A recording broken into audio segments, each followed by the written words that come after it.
Good morning, student. Today we are going to see about the first chapter, the reproduction in lower and higher plants. Now, in this video, we are going to learn the first part, that is with the asexual reproduction in plants. So, asexual reproduction in the lower organism. So, we'll see in this chapter what are the contents. So, plan of study of this chapter. So, we'll see first, and then we'll go one by one about the asexual reproduction, vegetative reproduction, and then sexual reproduction in details. In the plan of study, here we are going to see about the what is reproduction and significance, the modes of reproduction, the vegetative reproduction, sexual reproduction. So in that, the male reproductive organ, that is androecium, then gynoecium, the female reproductive organ, then pollination, fertilization, embryogenesis, and formation of the fruits, seeds, apomixis, polyembryony, etc.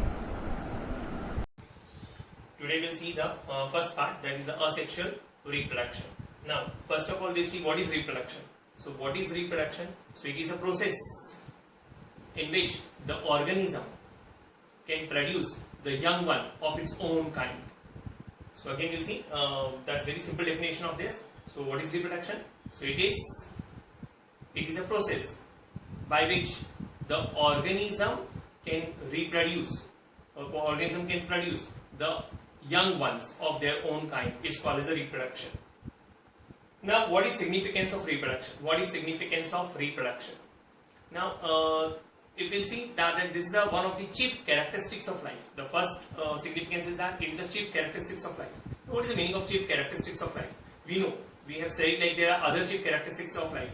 So, like such as we can say respiration, circulation, digestion, excretion. These are some of the what we can say the chief characteristics, like so many. So like similarly, this reproduction is also one of the chief characteristics of life. This is the first significance. Second, we'll see reproduction helps in, and this is essential. So therefore, reproduction helps in continuity and maintaining the species. So it maintains the species as well as it helps in the continuation of the species. So that is the second. So it helps in continuation of the species as well as maintain the species. Now third significance, it always replaces the dead individual. It replaces the dead individual and helps in what we can say the new individuals to be increased in the in that particular species. So that is what significance are. Now next we'll see this helps. Reproduction helps in transmission of the characters from parents to their offspring. And because of this, there is this helps in the evolution of the species. In evolution, the variations are there, and as well as the recombinations of the genes. So therefore, these lots of variations takes place in that particular species. So these are some of the significance of the reproduction. Now, next part we are going to see is about the methods of reproduction. So basically, there are two methods of reproduction, and these are asexual reproduction and sexual reproduction. Asexual reproduction is also called as apomixis. What is the meaning of apomixis? Apo means without. Mixis means mixing. So without mixing of gametes. Because this is uniparental, asexual reproduction is uniparental, and this only one parent is required. So here whatever characteristics and genetic material which is of the parents, it can transmit to the next generation. So here no gametes are required. Here no fertilization. So no two gametes are required. Therefore this is a uniparental, or therefore it's called as a without mixing of the gametes. So it is a apomixis. Now next we'll see the sexual reproduction. Sexual reproduction is called as an amphimixis. What is the meaning of amphimixis? Amphi means both. Mixis means mixing. So mixing of gametes, mixing of two gametes. As sexual reproduction is a biparental, the two parents are required, and these two parents produce the gametes. So these gametes, like egg and the sperm. So egg from the female and sperm from the male. So similarly, so here what we can see in the sexual reproduction, so two gametes are unite that get fertilized. So this fertilization process, so therefore there is a mixing, and therefore here variations are takes place because the genetic material from both the parents get transmit to the next generation. So therefore these variations are there. So therefore sexual reproduction is amphimixis and asexual reproduction is apomixis. Now we are going to see about today in this present first part about the asexual reproduction. So asexual reproduction, this is more common in lower organism than in the higher organism. So now the asexual reproduction. What is asexual reproduction then? Asexual reproduction does not require the gametes. So it is not, there is no fusion of gametes, so there is no mixing of gametes. So it is totally independent of the gametes. So here the only the, what we can say, the body parts, the organism itself either get divide, or by budding or by other methods get produce a young one. So here exactly the genetic material, the genes, is transmit to their same genes are transmit to their offsprings. So same genes transmit to their offsprings, therefore these are morphologically and genetically the same to their parents. So therefore these are called as a clone. These are called as a clone.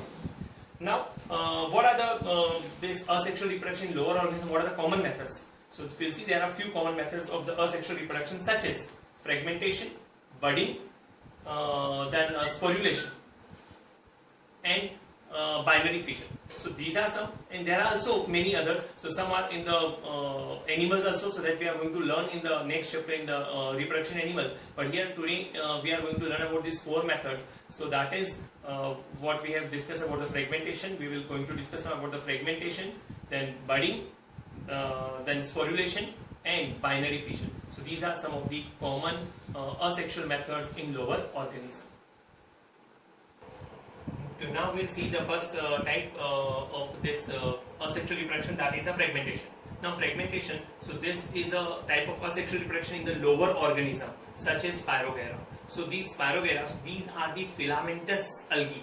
It is these Spirogyra. So like this more common fragmentation is in the filamentous algae, and filamentous algae, the best example is the Spirogyra. Now this Spirogyra grow, and as it grows, and then it get fragmented, it get break up into the 2 pieces. So it fragmented, and this fragmented part grow into the 2 new individual organisms. So this method is known as a fragmentation. So fragmentation, the 2 basic important points. This is more common in the lower organisms, such as the filamentous algae. Example is a Spirogyra. So the main parent body grow up and fragmented or break up into the 2 fragments, and these fragments grow up into the new individual. So this is a fragmentation.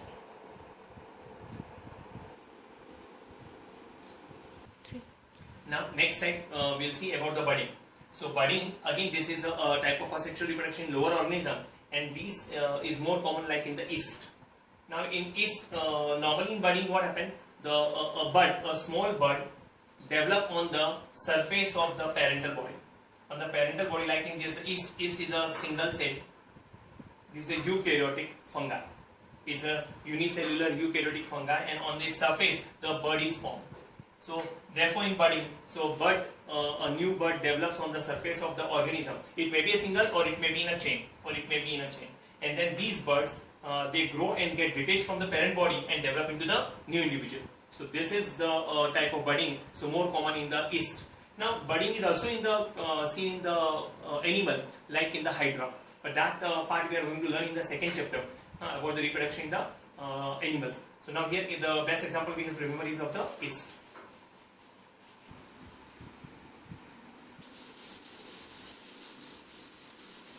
Now the next method we'll see about the spore formation, that is sporulation.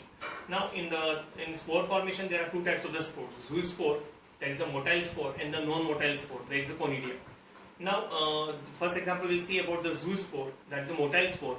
This is more common in the Chlamydomonas. Chlamydomonas, it is a algae, so it is a unicellular algae, and this has a flagella. So this flagellated, therefore it is a motile. So its spores are motile. So this is now within the what we can say the parental body, the multiple zoospores are formed. The cells of the Chlamydomonas get burst, and all zoospores are released. So these are the this is again a spore formation. So that is a motile spores. That is the best example is in algae, Chlamydomonas.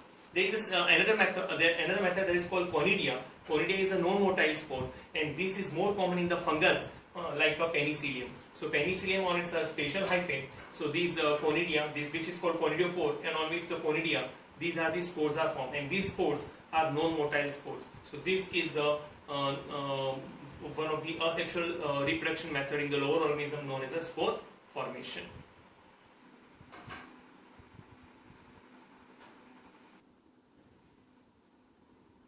Now another method which we are going to say about asexual reproduction in lower organism is the binary fission. Now binary fission, the meaning of binary fission, binary means two, fission means division. So it is again in the unicellular organism most common, and in the prokaryotic cells like bacteria and eukaryotic cells like amoeba, paramecium. So in this, the single cell, this get divided by mitotic division, and then it divide into the two nuclei, and then it get divided into the two daughter cells. So this is known as a binary fission. So here as a uniparental, the one parent body, they divide into the two daughter cells, and the exact same genetic material get transmitted to the daughter cells. So therefore this is a type of asexual reproduction, and the daughter cells are cloned. So this is a binary fission. So in that, the organisms divide into its by mitotic process into the two individuals. So this is more common in the lower organism, example like amoeba.